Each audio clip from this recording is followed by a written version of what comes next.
दिसंबर की शुरुआत होते ही गुरु वक्री होते होते जेमिनाई यानी कि मिथुन राशि में चले जाएंगे। और यहाँ पर जाना हमारे लिए बहुत ज्यादा इंटरेस्टिंग न्यूज लेकर आता है, क्योंकि चार राशियां ऐसी होती हैं जिनमें से दो तो गुरु की खुद की ही हैं, जिनको इसकी वजह से ज्यादा प्रॉब्लम्स झेलने को मिलती हैं। हालांकि प्रॉब्लम्स का मतलब ये नहीं है कि आपकी जिंदगी में सब कुछ बर्बाद हो गया, लेकिन हमारे अंदर ही अंदर एक रीस्ट्रक्चरिंग होनी शुरू हो जाती है। और इस रीस्ट्रक्चरिंग को लेकर we have to be extremely careful. तो चलिए जान लेते हैं कि गुरु वक्री होकर जब जेमिनाई यानी कि मिथुन राशि में जाएंगे, तो अभी से लेकर मार्च तक वो इस राशि में अपनी वक्र गति में किस किस तरीके के रिजल्ट हम लोगों को दे सकते हैं। So let's get started. नमस्ते, भाग्यश्री होलिस्टिक एस्ट्रोलॉजी में आप लोगों का एक बार फिर से स्वागत है। यहाँ पर हम बात करते हैं पॉजिटिव, इंस्पायरिंग और होलिस्टिक एस्ट्रोलॉजी की, यानी कि एक ऐसा ज्योतिष जो कि आपके पॉजिटिव पॉइंट्स को मैक्सिमाइज कर सकता है और आपके नेगेटिव पॉइंट्स को मिनिमाइज करने में आप लोगों की मदद भी कर सकता है। गुरु इस समय पर वक्री हुए हैं और वक्री गुरु अपनी उच्च की राशि कर्क से होते हुए 5 दिसंबर को जेमिनाई यानी कि मिथुन राशि में चले जाएंगे। मिथुन राशि नैसर्गिक रूप से तीसरे घर की राशि होती है, जो दिखाती है हमारे बाहुबल को, हमारे सिबलिंग्स को, हमारी मेंटल हेल्थ कैसी है, इसमें भी मिथुन राशि का बड़ा हाथ होता है। हम अपने जीवन में क्या रोल्स प्ले करते हैं, उसमें भी मिथुन राशि का बहुत बड़ा हाथ होता है। और हमारे अंदर कोई काम करने की हिम्मत है या नहीं है, उसमें भी मिथुन राशि का बहुत बड़ा हाथ होता है। मिथुन राशि अपने आप में एक एयर साइन है, और ये जो एयर साइन है वो बात करता है meeting people, talking to them. और शुरुआती स्टेजेस में जब हम किसी रिलेशनशिप को बनाते हैं, तब हमें किस तरीके से बिहेव करना है, तब हमें कैसे चीजें शुरू करनी है, उस पर मिथुन राशि फोकस करती है। गुरु जब वक्री होकर मिथुन राशि में आएंगे, तो 5 दिसंबर से लेकर 11 मार्च 2026 तक वो कुछ खास तरीके के रिजल्ट्स हमें देंगे।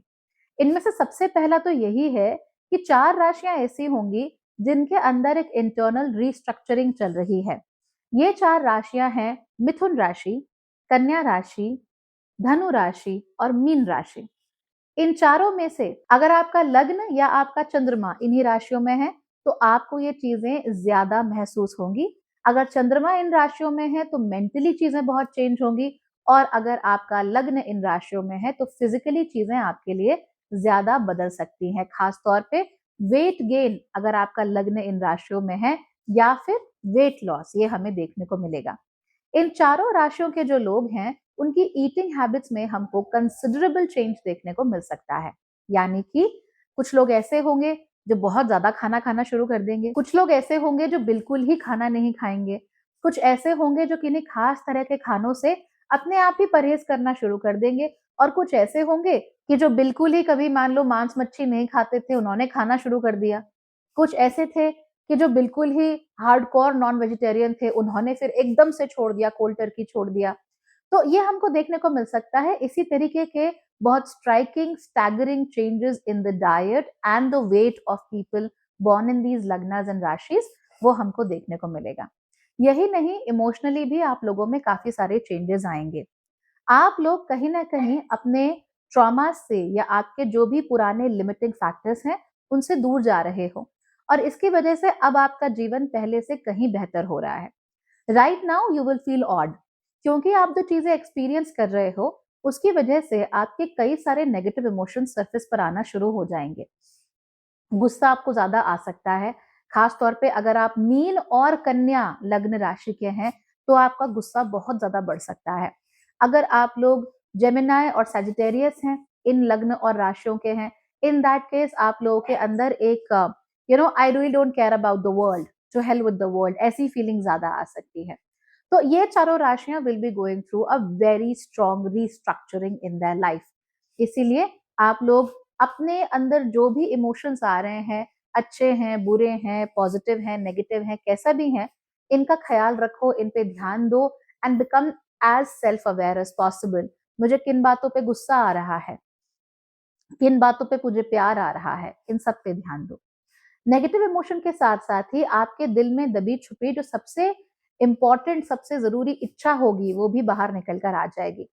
फॉर इंस्टेंस, आप हमेशा ये कहते थे कि भैया मुझे पैसा चाहिए, पैसा चाहिए, पैसा चाहिए, लेकिन इस समय पर आप लोगों के अंदर एक गहरी नीड फॉर चिल्ड्रन, कहीं ना कहीं से दिल से एकदम से आवाज आएगी कि बच्चे चाहिए। आप इग्नोर कर सकते हो उसको चाहो तो, लेकिन वही आपके दिल की सबसे इम्पोर्टेंट नीड है और वो नीड आपको महसूस होनी शुरू हो जाएगी।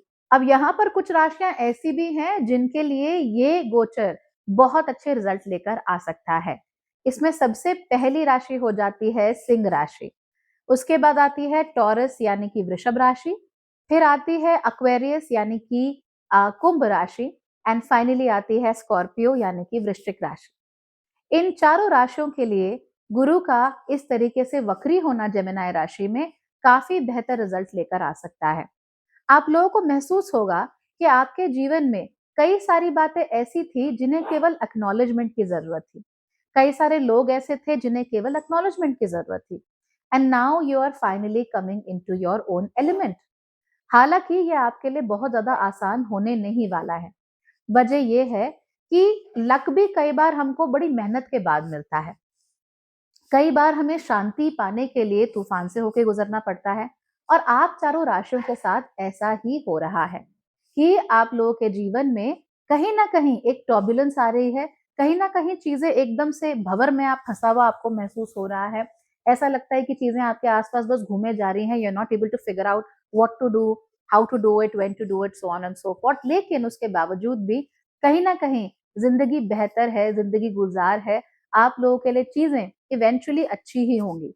यानी कि जब पैरों के तले से जमीन खिसकेगी और रिस्ट्रक्चर होगी, तब चीजें आपके फेवर में ही रहेंगी। इसीलिए आप लोगों को इस मामले में थोड़ा खुश रहना चाहिए। प्रोफेशनली यहाँ पर आपको कहीं ज्यादा गेन्स देखने को मिल सकते हैं, जो कि बहुत अच्छी बात है। एंसेस्ट्रल गेन्स भी आपको बहुत सारे मिल सकते हैं, जो कि और भी अच्छी बात है। और अगर किसी गुरु का हाथ आपके सर पे पड़ जाए, उससे ज्यादा फिर आप जिंदगी में कुछ मांग ही नहीं सकते हो। इसीलिए खुश रहना। टर्बुलेंस आएगी डेफिनेटली, परेशान मत होना, क्योंकि उसके बाद जो होगा वो आपके फेवर में होगा। मैं तो सजेस्ट ये करूंगी कि जो होता है होने दो, जबरदस्ती कुछ मांगो मत, जबरदस्ती किसी चीज की इच्छा मत करो। मार्च में जब ये गोचर खत्म हो जाएगा ना, तब आपको रियलाइज होगा that everything was happening in your favour. चार राशियां ऐसी भी हैं जिनको इस गोचर की वजह से अपनी जिंदगी में अपने हाथ से ही कुछ करना पड़ेगा। यानी उनको किस्मत कुछ नहीं देगी, उनके लिए ऑटोमेटिकली कुछ नहीं हो रहा है। जैसे कि हमारा जो पहला ग्रुप था, उसमें ऑटोमेटिकली कुछ हो रहा था, आप कुछ नहीं कर पा रहे थे, अंदर से ही there were grand changes in the personality. हमारा राशियों का जो दूसरा ग्रुप था, उनके लिए चीजें टर्बुलेंट थी, यानी अपने आप कुछ इश्यूज हो रहे थे, लेकिन eventually things are going to be good for them, very fruitful for them. लेकिन जो तीसरा हमारा राशियों का ग्रुप बचता है, यानी कि मेष राशि, कर्क राशि, तुला राशि और मकर राशि, इन चारों राशियों को अगर यहाँ से कुछ निकालना है अपने लिए अच्छा, तो खुद ही मेहनत करनी पड़ेगी, खुद ही काम करना पड़ेगा। डोंट एक्सपेक्ट कि things will automatically work in your favour, अपने आप ही कुछ हो जाएगा और ऊंट आपकी करवट बैठेगा, आपके लिए करवट बैठेगा, इसका कोई यहाँ पे गारंटी नहीं है। In fact will have to work extra hard ताकि चीजें आपके फेवर में काम कर सके। ये कैसे होने वाला है? ये जो राशियां हैं, इनको फिलहाल एक चीज पर ध्यान देना है, वो ये कि आपने अब तक अपनी जिंदगी में जो भी सीखा है, आपके जीवन में जो भी आपका मेंटल मेकअप रहा हो, आपके जो भी बायसेस हैं, आपके थिंकिंग पैटर्न्स हैं, कुछ भी है, आपको खुद ही उनको तोड़ना पड़ेगा, खुद ही उनसे नए पैटर्न्स को निर्मित करना पड़ेगा। इसके लिए आप लोग क्लासरूम लर्निंग पर ध्यान दे सकते हैं। जैसे कि मेरा कोर्स शुरू होने वाला है, फाउंडेशनल कोर्स दिसंबर में है, आप लोगों ने बोला था इसीलिए शुरू कर रही हूँ, अदरवाइज कोर्सेज अगले साल शुरू होने वाले थे। तो अगर आप उसका हिस्सा बनना चाहते हैं, क्लासरूम में रहकर दूसरे बच्चों के साथ लाइव और इंटरैक्टिव तरीके से ज्योतिष को सीखना चाहते हैं, then you can definitely do that. तो इसी तरीके से क्लासरूम लर्निंग में अपने सहपाठियों के साथ, अपने हम उम्र लोगों के साथ मिलकर आप चीजें सीख सकते हो। द आइडिया इज कि अपनी पर्सनालिटी को बेहतर बनाने के लिए अब आप खुद क्या कर सकते हो, उस पर फोकस करो। सम ऑफ यू, आप लोगों को अपने आप से ही कहीं ना कहीं सीखना पड़ेगा। खासतौर पर तुला राशि वाले हैं, उनको तो गुरु की सख्त जरूरत है, उन्हें गुरु मिल भी जाएंगे मोस्ट लाइकली, थोड़ा सा परेशान होने के बाद। तो आप लोगों को जरूर गुरु की तलाश करनी चाहिए, जो आपको सही रास्ता दिखा सके और जो आपका हाथ पकड़ सके। इसके अलावा आप लोगों को ऐसा भी महसूस होगा कि जब तक आप एफर्ट नहीं करोगे, तब तक कुछ मिलने वाला भी नहीं है। You will not get things right unless you work hard for them. कई बार ऐसा भी होगा कि जितनी मेहनत कर रहे हो, उतने अच्छे रिजल्ट आपको नहीं मिलेंगे, इसीलिए अपने ईश्वर का और अपने गुरु का नाम लेकर जरूर हर काम करना, ताकि आपकी राह में आने वाले रोड़े एकदम कम हो जाएं। जिनके पास ना तो ईश्वर की कृपा है, ना ही गुरु हैं और ना ही खुद पे विश्वास है, उन लोगों के लिए तो चीजें बहुत ही खराब होने वाली हैं। तो इस समय पर आपको अगर किसी पे भरोसा बनाए रखना है तो वो है खुद पर। अगर आप लोगों को कोई चीज करनी है तो वो कैसे करनी है, सोच समझकर, पुराने थिंकिंग पैटर्न्स को ब्रेक करके, ईश्वर और गुरुओं के आशीर्वाद के साथ। अदरवाइज चीजें खराब हो जाएंगी। एक और चीज आप लोग याद रखना कि इस समय पर जरूर ऐसा लगता है कि हम किसी की बात ना सुने। कोई भी हमसे जो कुछ भी कह रहा है, हमारा मन करता है कि हम उससे उल्टी बात बोले, हम उल्टी बात कहें। लेकिन जब भी हमें कोई ऐसी चीज पता लगती है जो कि हमारे कहे अनुसार या हमारे जिए अनुसार अलग है, डिफरेंट है, तो हमें उसको भी समझने की कोशिश करनी चाहिए। That is how we become enriched people. अगर आप लोगों में किसी भी तरह के मेंटल हेल्थ इश्यूज इस समय पर जागृत होते हैं, तो उसके लिए आप लोगों को क्लिनिकल साइकोलॉजिस्ट के पास जाना चाहिए, ना कि other people. You should go to a proper doctor. From there you will be getting the right guidance. Spiritual guidance के लिए आप जरूर किसी गुरु से या किसी ज्योतिषी से मिल सकते हैं, वो actually is into spirituality. But otherwise अगर आपको मेंटल हेल्थ इश्यूज फेस हो रहे हैं, then go to a clinical psychologist, a practising clinical psychologist. वहां पे चीजें आपके लिए अच्छी होंगी। हाँ, याद रखिएगा, इस समय पर आपके मन में जितने भी तामसिक विचार हैं वो बहुत बाहर आएंगे। इम्पोस्टर सिंड्रोम जो होता है ना, कि सब कुछ करके भी अपने पे भरोसा नहीं होता, वो भी आप लोगों के अंदर काफी बढ़ सकता है। द गुड न्यूज इज कि इसके ऊपर काम किया जा सकता है। All you have to do is show up every day and trust me, things will be good.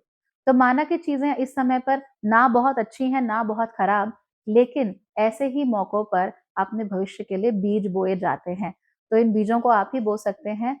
बोइए, अपनी जमीन को तैयार कीजिए और जिंदगी में आगे बढ़ जाइए। रिमेंबर, अगर आप बार बार एक ही काम करते हो और आपको बार बार एक ही रिजल्ट मिल रहा है जिससे आपको खुशी नहीं होती, इसका मतलब आपको अपने काम करने का तरीका बदलना पड़ेगा। All right, so I wish you the best of luck, do well in life. और कोई भी प्रॉब्लम हो, come get in contact with me, I will help you out. All right, bye, take care.